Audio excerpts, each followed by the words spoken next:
Thanks to everyone for joining us. This is a tradition, obviously, before the pay-per-views, and obviously, as also is tradition, with us today is Executive Vice President of AEW, Cody Rhodes. So here in a minute, Cody is going to be available to discuss what to expect tonight on Dynamite on TNT, the incredible matchups we have in store for Revolution on Sunday night, as well as the current state of AEW. So without further ado, let's now turn the call over to Cody for some opening thoughts, and then we're going to open your lines for questions. Cody?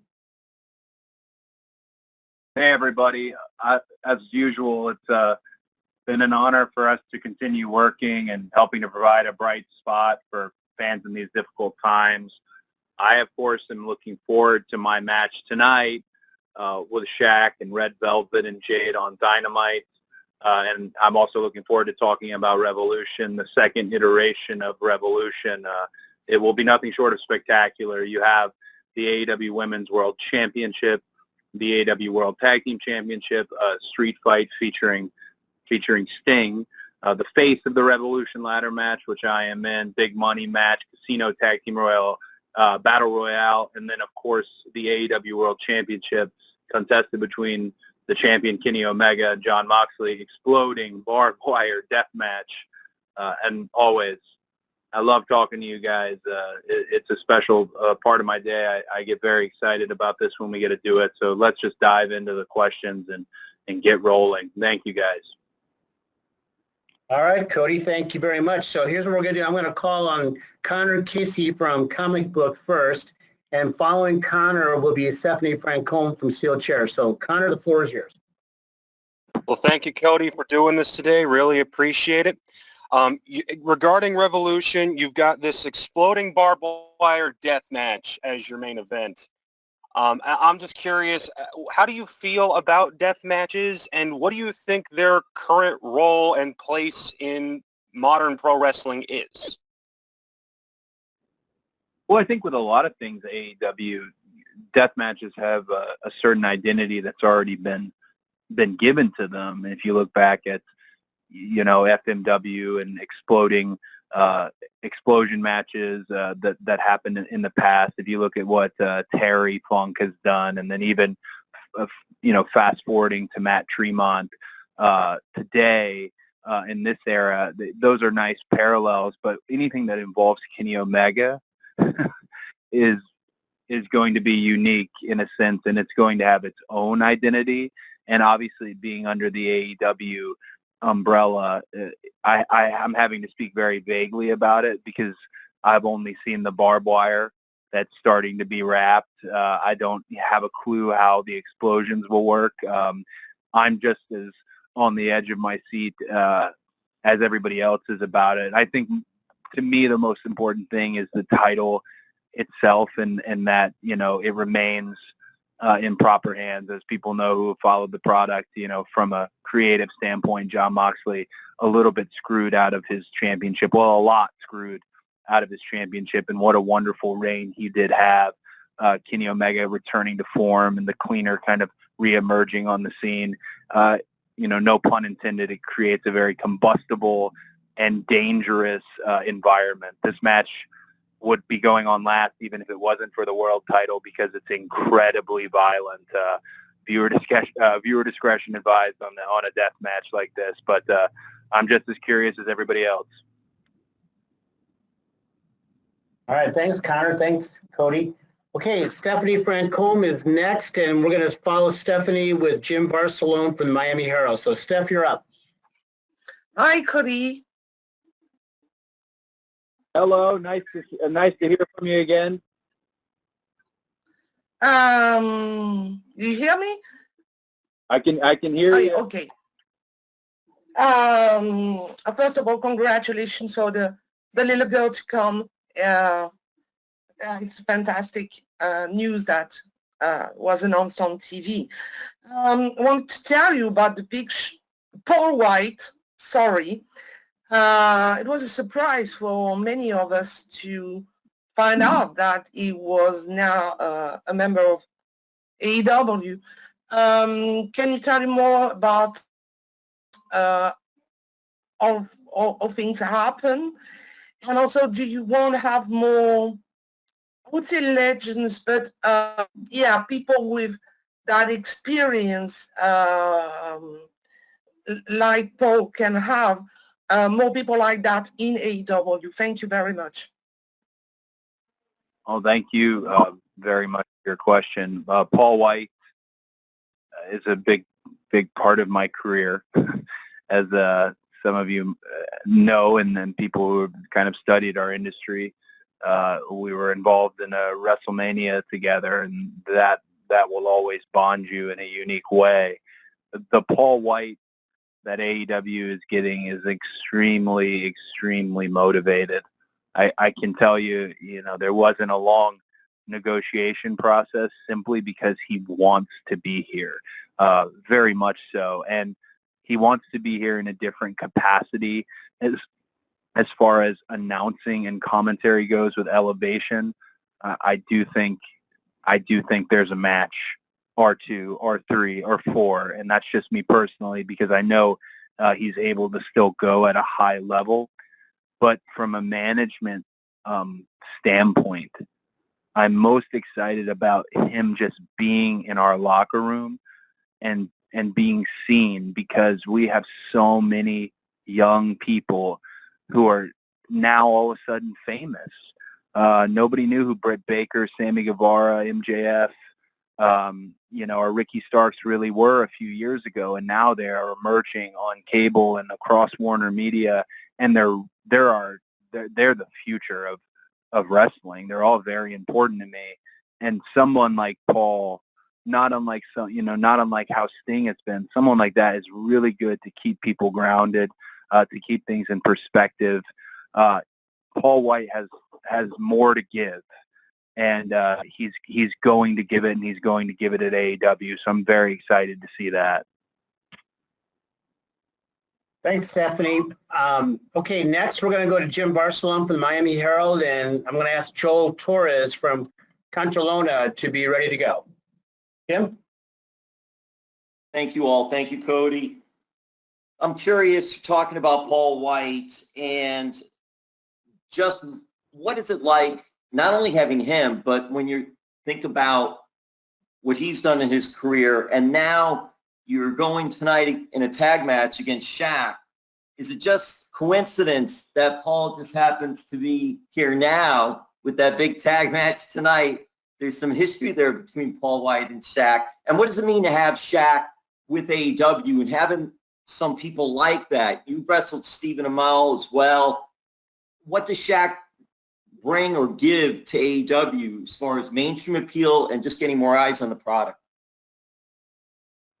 Well, the timing of everything is certainly, there's a lot of kismet involved, a lot of serendipity with that, but it is coincidence.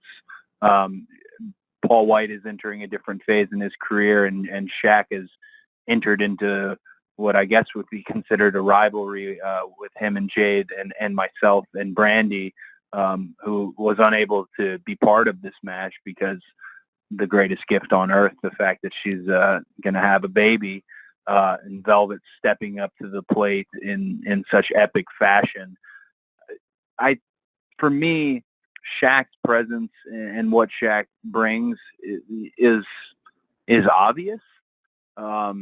He definitely has a very large audience, a very large following. If you look at everything he's doing with Shaq Life, and you look at his world and all of his entrepreneurial efforts, he's really a model businessman.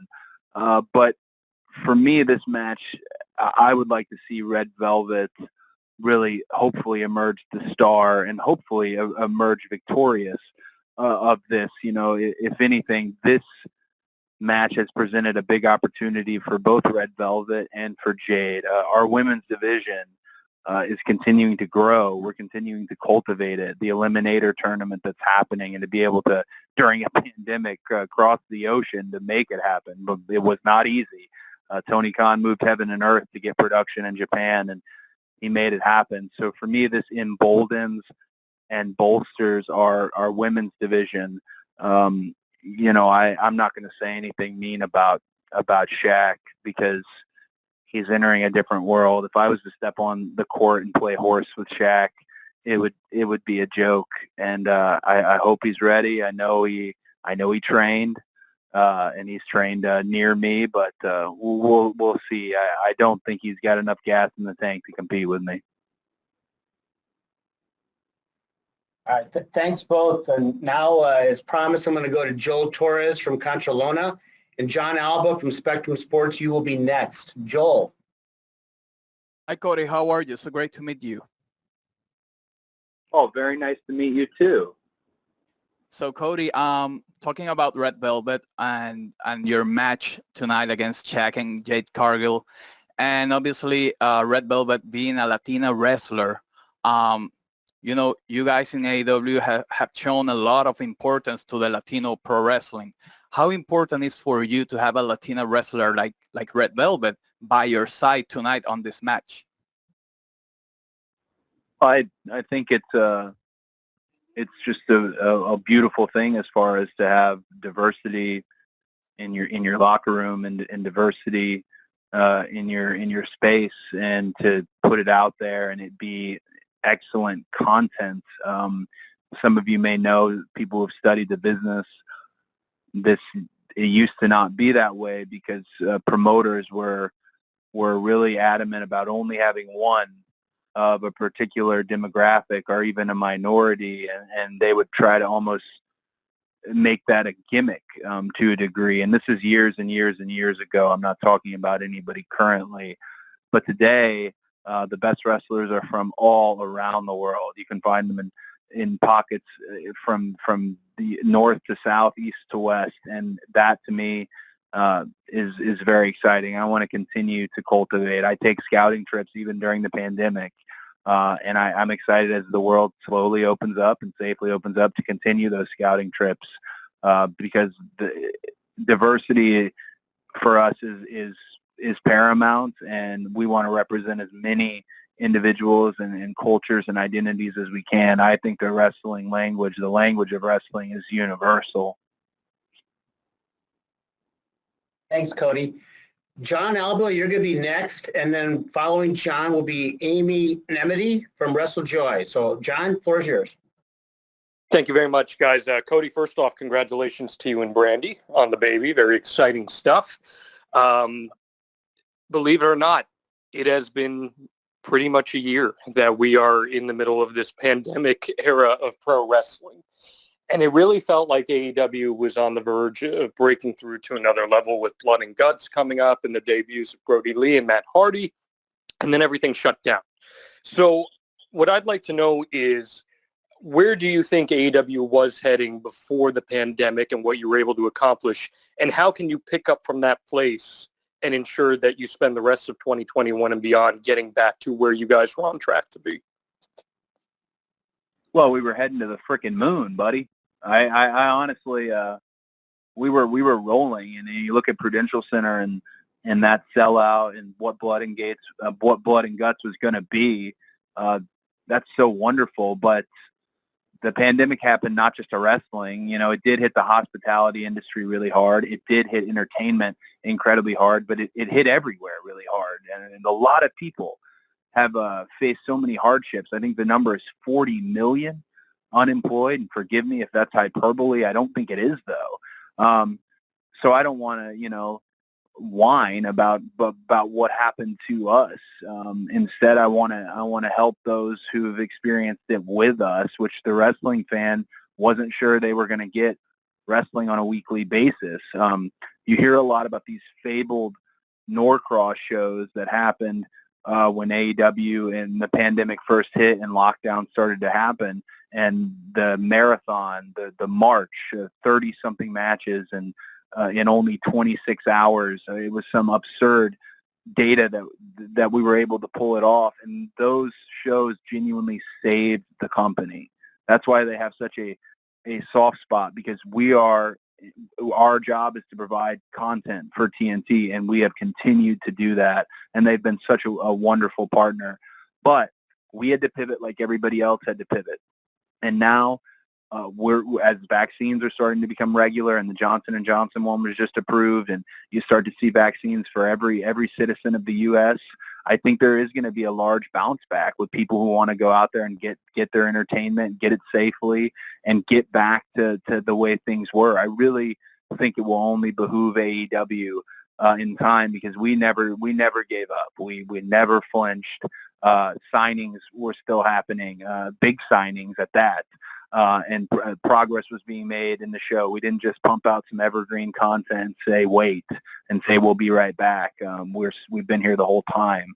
So I think we'll continue on that trajectory. This was good, a good challenge for us that we met it head first, and I think we set the standard for how wrestling can be done in a pandemic, with how Keith Mitchell and Tim Walbert shot wrestling from Daly's Place and continued to shoot it, with Tony's application of the locker room and getting every independent wrestler who was out of work basically some sort of work at AEW and making them part of our crowd, the testing protocols, the temperature scans, the fact that I can't walk from one room to another without a certain wristband on. It is overkill, but it needed to be overkill, and it's provided a safe working environment. So I'm ready for the next wave of it, though, and hopefully slowly but surely. Texas, I heard, just opened up, but we aren't going to be the first to dip our toes into that water. We're going to do this as safely and properly as we can, so that wrestling fans feel comfortable. Thanks, Cody.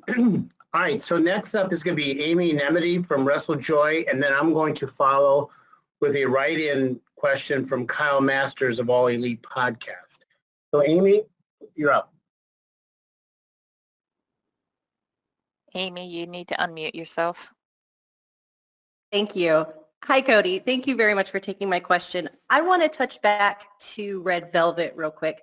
You mentioned that she has epically stepped into this position to replace Brandy within this feud. You had also mentioned that you have her on a sort of special retainer contract. Considering that we've seen sort of a meteoric rise with her from her ring work to her promo work, especially in the build-up to this feud with Shaq and Jade, what's next for Red Velvet? And may we possibly see her signed full-time with AEW?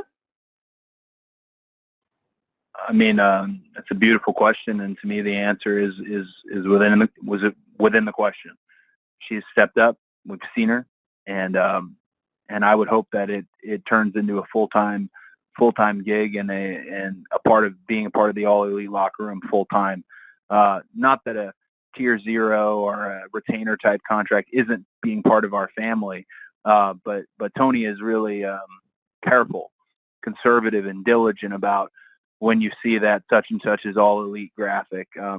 He really wants to make sure that that's somebody in it for the long haul, somebody there for the future, and I think that's a big part of today as well, specifically Red Velvet, and looking at her, and she went from being a replacement to she's not a replacement at all. She's changed the makeup of the match. So I kind of want you to ask me that same question in 24 hours. I think she's going to kill it, and I think she's going to hopefully become part of our family. I don't mean I could be talking complete nonsense in this moment, because I bet you I'm going to look at a legal memo here in a second, and perhaps we already signed her, but I'm pretty sure I'd like to advance things with her if all goes well tonight and if she's able to execute when the red light is on. Okay. I'm going to ask a question on behalf of Kyle Masters from All Elite Podcast, and then following that will be Stephanie Chase from Digital Spy. So, Cody, the question from Kyle. The AEW Women's Tournament has been a great success so far in fan enjoyment. Most of the tournaments have been very well received in AEW since its inception. Are tournaments now becoming a staple of AEW? Will we see more in the future, especially on Dynamite/PPVs? And will we see the American Nightmare in more of these in the future as well? Oh, tournaments are absolutely part of what we do. Initially looking at AEW, we wanted to have several portions of the show provide a sports-based outlook on our industry, and a tournament's so good for wrestling because those matches in a tournament are just for the opportunity at another match. You're buying more time. You're getting more water in the glass. and I was part of the TNT title tournament, and just a beautiful thing. Some of my favorite shows growing up were tournaments, and even the 2-day classics, the Crockett Cup all the way to King of the Ring. A tournament, when you do it right, is certainly something special. And I think for sure you'll see more tournaments, and tournaments that, right now we have one that's geared around the AEW Women's World Championship, Sheeta being such a wonderful, wonderful, wonderful champion, just an absolute ace. And then you're going to see tournaments that perhaps have their own peripheral item that involves and things of that nature. So tournaments around the titles and tournaments around bragging rights and specific things that talents can acquire. But yeah, there'll be more tournaments for sure. I'd hope to not only see tag tournaments and singles tournaments, but somewhere down the line, I'd love to see a trios tournament as well. Okay, thanks, Cody. Okay, Stephanie Chase, you're going to be next, and following Stephanie will be Bill Pritchard from WrestleZone. Stephanie, you're up. Hi, Cody. How are you?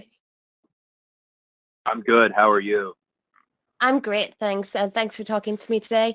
I was wondering, we know how much of a fan of Sting you were growing up. So what has it meant to you personally to see him sign with AEW and for your company to be able to be the ones to give him an opportunity to have another run? That's a great question. Nobody was more of a little stinger than me. I would go to the shows, and the merchandise stands had the temp tat that you would put on your face, and my mom would wet the tat, and then I'd be so excited I'd usually take it off too early and have like a real NWO Bush League style Sting paint on my face. But I'm such a fan, and I think Sting right now, the question is, can Sting have a regular wrestling match? Can he do that? Can he go bell to bell in a live setting? I would bet he absolutely can. There's a lot left, and I don't know if anyone noticed when he hit Ricky Starks with the bat, but his frenetic movement, his dynamic motion is still there, and that's dangerous as far as if you're his opponent, especially because people forget Sting is a big guy. He's from a generation where there were he was more of a light heavyweight, but now he's definitely a full-blown heavyweight and a little bit taller than some of our roster. Having him here is wonderful. I want to make sure he's happy. I want to make sure he has a great place to be here, and I think he's in it for the long haul with AEW and our family here. Thanks, Cody. Okay, Bill Pritchard, you are next. Bill Pritchard from WrestleZone, and then I'm going to follow with a write-in question from Kenny McIntosh from Inside the Ropes. Bill, you're up. Bill, you're muted. There we go. Hey, how you guys doing today? Good. How are you, bud? Not too bad. So I kind of wanted to touch on this comment Shaq made in an interview. He said that he expects this match to top all other celebrity matches in the past, and Pat McAfee kind of chimed in and said, no, it won't. But I wanted your take because you already have experience in that area. You faced Stephen Amell before. Is there any added pressure just facing a non-wrestler in general? Is there, do you pay attention to comments like that where you try to raise the bar, so to speak? Well, I think, I didn't see this particular comment, especially from Pat, which is super bizarre because I'm pretty sure Pat's trying to get a job at AEW like every other day, but that's another conversation. I like that Shaq made that comment. I stand by that comment myself. I'd make the same one because you have to continue to raise the bar, and you can't there's a lot of old veteran wrestlers who have these opinions on how you're supposed to do a celebrity match. My opinion is this: you have to wrestle. If you're showing up for a wrestling match, you have to wrestle. It can't be, oh, they're not from our world, they shouldn't be able to lock up. None of that. Shaq trained. I never trained with him, but he trained for this. So I anticipate he's going to know his way around the ring to a degree. Now, he doesn't have the experience that I have for sure, but if he did train, and we're talking about a multiple-time world champion in the NBA, we're talking about a former MVP, that athleticism is once-in-a-lifetime athleticism, which is where I would be confident in saying hopefully it is the best celebrity match of all time. Because if he did train and he is the man we know that is Shaq, then by all means, I hope we can set a new standard and raise that bar and not only set a new standard, but perhaps give a different outlook on what a celebrity or crossover type match should be. Thanks, Cody. Okay, I'm gonna read a question from Kenny McIntosh from Inside the Ropes, and then I'd like to ask Ed Robinson from SiriusXM to be ready.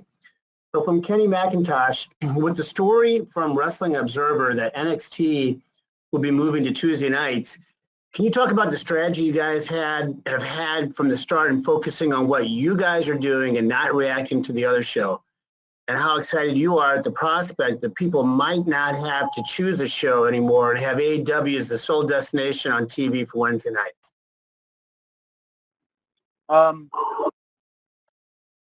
Yeah, I obviously anticipate this question to a degree. If that's the case, if we're no longer going to be opposed on Wednesday nights, I'm sure we'll come up with some sort of, wonderful statement. I mean, what could I say? Congratulations to NXT on a successful move to Tuesday nights.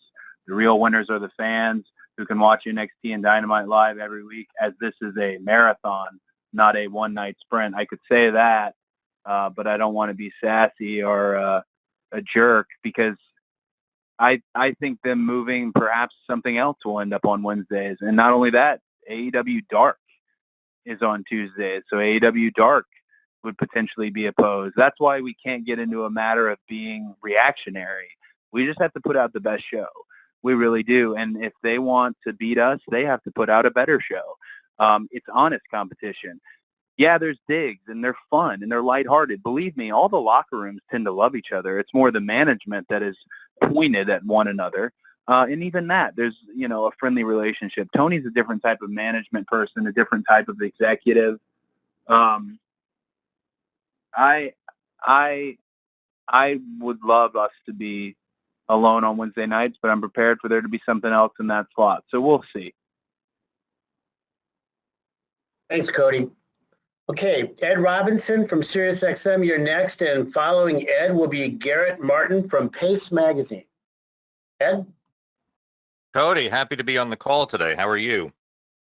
I'm good. I'm going to be honest. I broke my phone yesterday, and it was flashing green at me as I was answering that very, very good question last. So I thought I was going to lose all of you, but I did not. So if I do lose all of you, we got somebody in here to back me up, just so you know. So I'm good. How are you? Always good to have a backup. Good, good. While we're on the subject of other promotions, with the announcement that the NWA will be relaunching later this month with a pay-per-view and the return of its weekly show, what will this mean moving forward for the working relationship between AEW and Billy Corgan? Will this lead to more crossover down the line, more of a symbiosis between Dynamite and on Power? It could. It absolutely could. Tony really is, as he's dubbed himself, the forbidden door. If you think it's not an area where we can tread into, he finds a way to tread there and do it peacefully and coexist well. I definitely think we'll see more cross-promotion potentially with the NWA or with Impact or with New Japan or AAA or a myriad of companies. It takes trust and it takes time, and when we bring people in, we always try to treat them better than we treat our own almost when it comes to having our guest wrestlers, our guest luminaries, our guest bookers and promoters, things of that nature. So I'm glad to see NWA still moving, Billy's still moving forward with the project, and I'm sure you'll probably see a little bit of crossover, a little bit of fun crossover. All right. Thanks, Cody. Okay, Garrett Martin from Pace Magazine, you are next, and following Garrett will be Tim Battle from iHeartRadio. Garrett?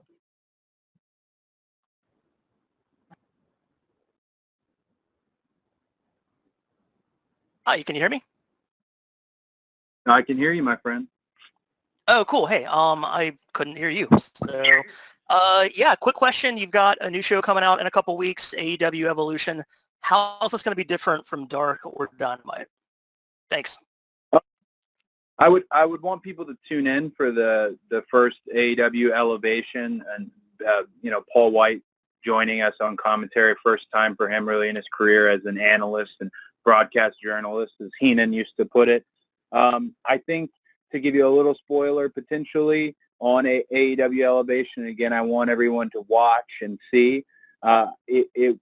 It's going to be similar to Dark, but there should be more of a focus on potentially individuals, part of our roster, and Tony Schiavone is the one who is spearheading that. I think you're going to see some one-to-one pieces, some sit-down interviews. I think you're going to see a little bit more of a character insights, not unlike you see with American Ninja Warrior or even my other show on TBS, Go Big Show, where we learn a lot more, hopefully, about why these wrestlers are stepping into the ring, why these men and women are competing, what this means to them, and their place in AEW. So I think that and a few other items, of course, the biggest item being Paul White, will separate AEW Dark Elevation from its predecessor, AEW Dark. Thanks, Cody. Okay, next up is Tim Battle from iHeartRadio, and following Tim will be Sean Layless from CBR. Tim? Yeah. Hey, Cody. So, there's a lot of buzz around your match tonight. Some might say that this would be a pay-per-view type of match. Do you think the match loses a little bit of edge being on Dynamite instead of the pay-per-view on Sunday? And then also, how hard was it to convince Tully to get back in the ring tonight? Well, I would say the FTR boys, I don't know how much convincing they actually had to do. Tully always got that wild look in his eye that I wish so many other people had in terms of he wants it. I don't think it was a difficult conversation. I think we've got a few surprises here for Tully tonight, as we are very excited, and it's not lost on me what it means, him returning to the ring. As far as Shaq, myself, Jade, and Red Velvet in this tag, I think it fits just great on Dynamite.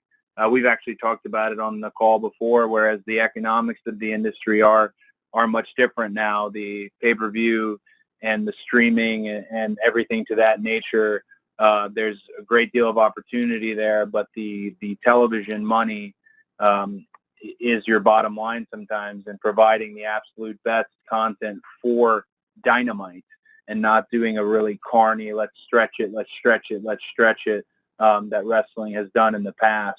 So I'm excited that it's on Dynamite and it's live, and that it's not only live and on Dynamite, but it's kicking off the show, it being the very first thing. It just makes for a great show. And actually, to extrapolate a little bit on this, one discovery I think we've made, and Tony Khan seems to be really keen on it, and I love that, is that our go-home to pay-per-views might always end up in some way being themed. They're always going to have a heavy hitter of a match on them because they shouldn't be a throwaway. A lot of rivalries and stories and angles, if you will. Sometimes the wagon is already in the barn and you run a VTR and, hey, say check out the pay-per-view. But for AEW, we still want that go-home show to not only be significant but newsworthy. And we're learning that as we're finding our own identity. So that will be exciting moving forward.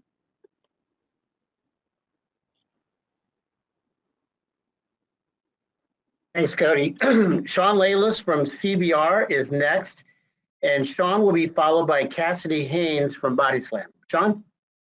Hey, Cody, congratulations on the upcoming child. It's going to make you a different person. Oh, thank you. My son, he's 11. He became a wrestling fan because he saw you, your brother, and your dad in a Scooby-Doo movie. with Shaquille O'Neal being on the pay-per-view this weekend, with Snoop Dogg coming on, I assume you're probably going to help Stephen Amell promote Hills when it starts up. What is AEW's stance when it comes to crossing over with non-wrestling to bring in fans who might not have watched it before, or maybe bring back fans who used to watch in the past using the crossovers?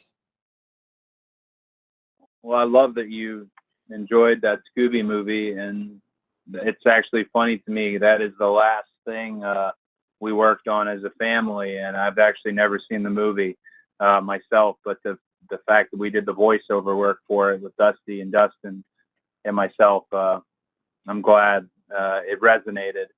For me, I've really taken it upon myself I want to grow our audience, and I know we have the best bell-to-bell wrestling. We have a guy like Pac here. So just a guy like Pac guarantees me that we have the best bell-to-bell wrestling. But I need people to watch it.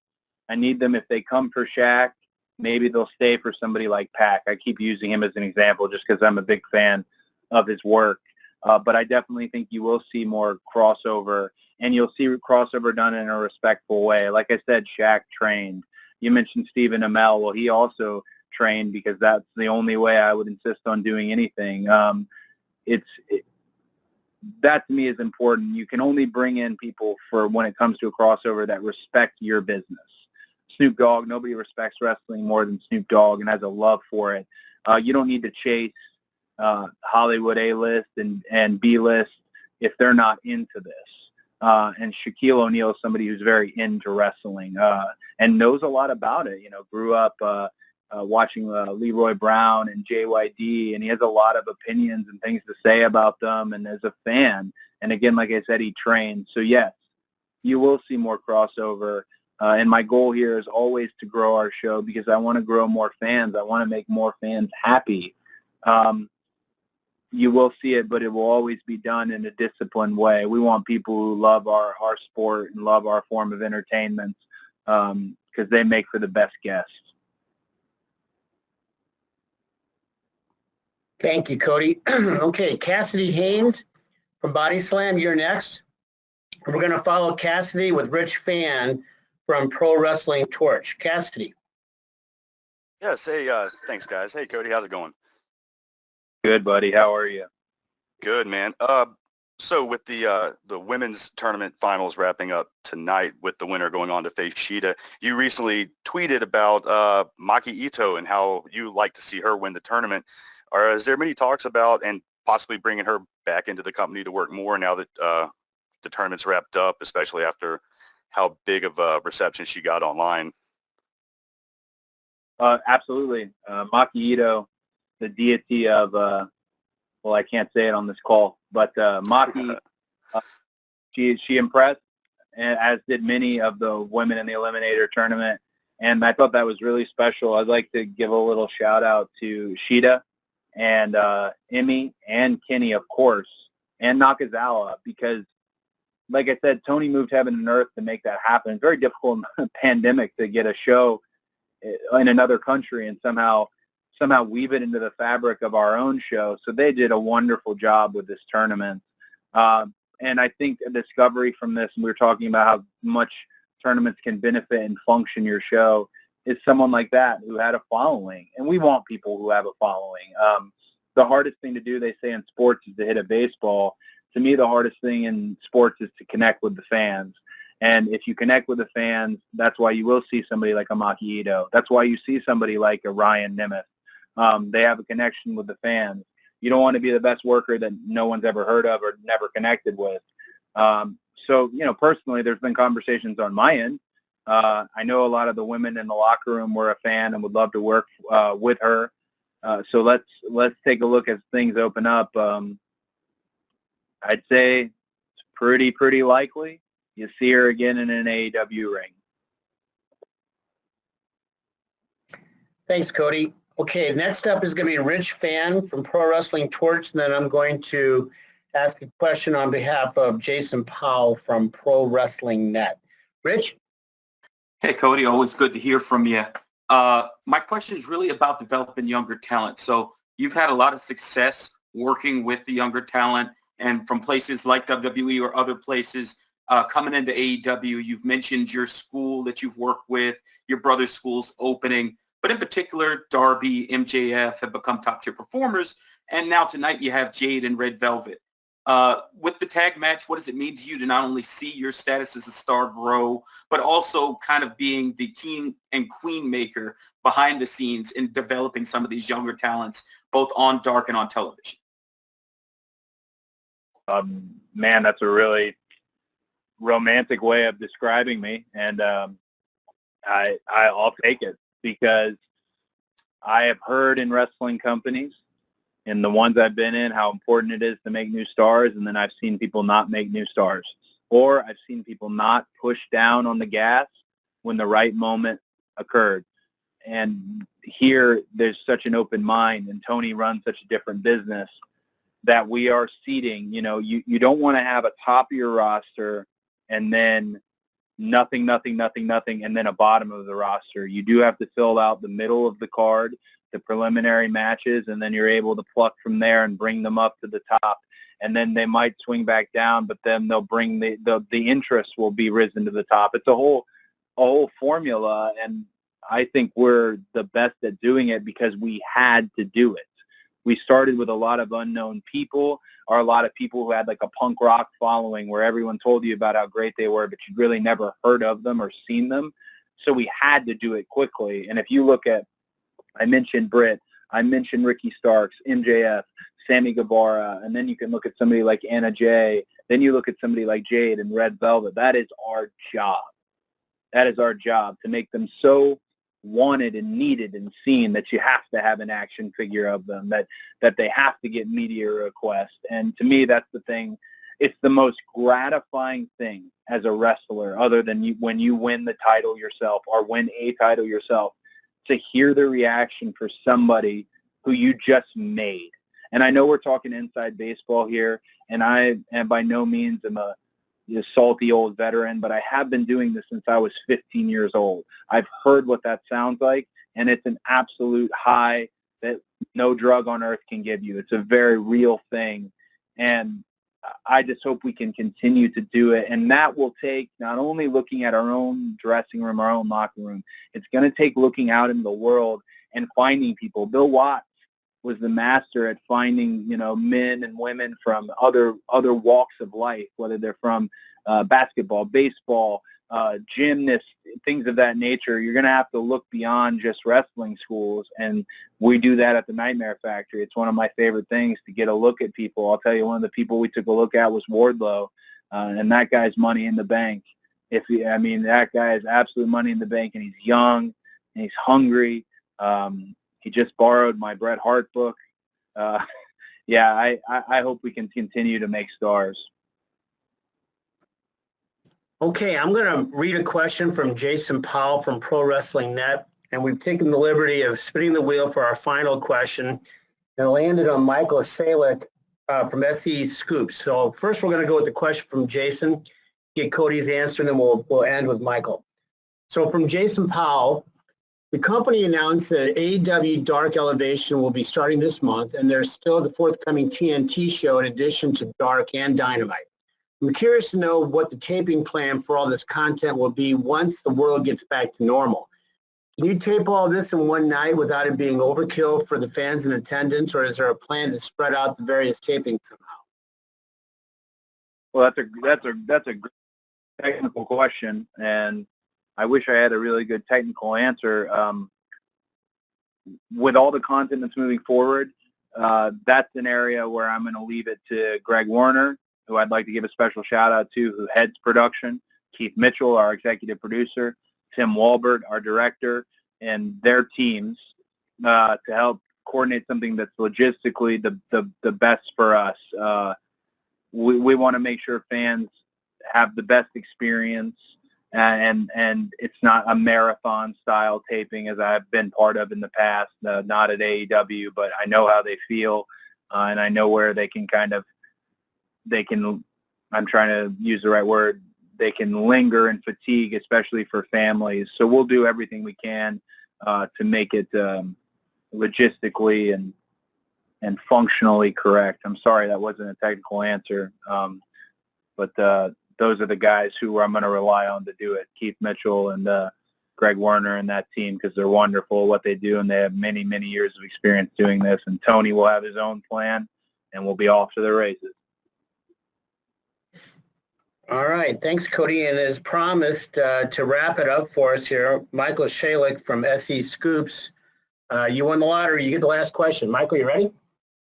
All right. Best for last. Here we go. Cody, thank you for your time today. Following the announcement of AEW Dark Elevation, Tony Khan confirmed that a second TNT show is still in the works for later this year. Could you tell us, do you expect that this show will have a different format than Dynamite? Might we see a trios division, more outside the ring content, or something else? Well, I know you're not speaking about AEW Dark Elevation. I know you mean the promised additional hour of content on TNT, actually. I think all our shows will end up with a different format. It's a bit of a brain trust in forming those formats right now. The focus is AEW Dark Elevation, how we can make that different, and how we can feature our younger stars, our preliminary stars more to get to know them. I can tell you one thing we won't do with AEW Dark Elevation is we're not going to bait and switch. We're not going to give you a show on night one that doesn't reflect what that show will be like the rest of the year or the rest of many years. When it comes to the additional hour of content on TNT, and I'm careful to say third hour because people sometimes think that means we're going 3 hours, which we are not. When it comes to that, I can only tell you that it has a name, and I love its name, but I can't tell you what it is, and hopefully on the next media call we'll be talking about it. But it will happen in 2021. In addition to that, there's some other news featuring some other AEW talent regarding another show that is also in the Warner Media family. So please, if you're part of our wonderful media list, or if you're out there and you work with Fleischman and Mandy and all these wonderful people who set this call up for me, please keep your ear to the ground, because we have made some pretty large moves, and we aren't stopping. We're moving forward full speed ahead, going all in. Okay, well, Cody, thanks a lot, and to everybody who joined us. A lot of thanks to everybody. You know, we're about 5 hours away right now from Dynamite, so on behalf of Cody and Tony Khan and everybody at AEW, we're very grateful for your continued coverage and your interest. So we're going to wrap it up. We're going to be distributing an audio copy here shortly. So again, thanks for joining the call. Remember, Sunday night, Revolution pay-per-view, and we hope you have a great day, a great week, and we'll see you tonight, and we'll see you on Sunday night. Thank you.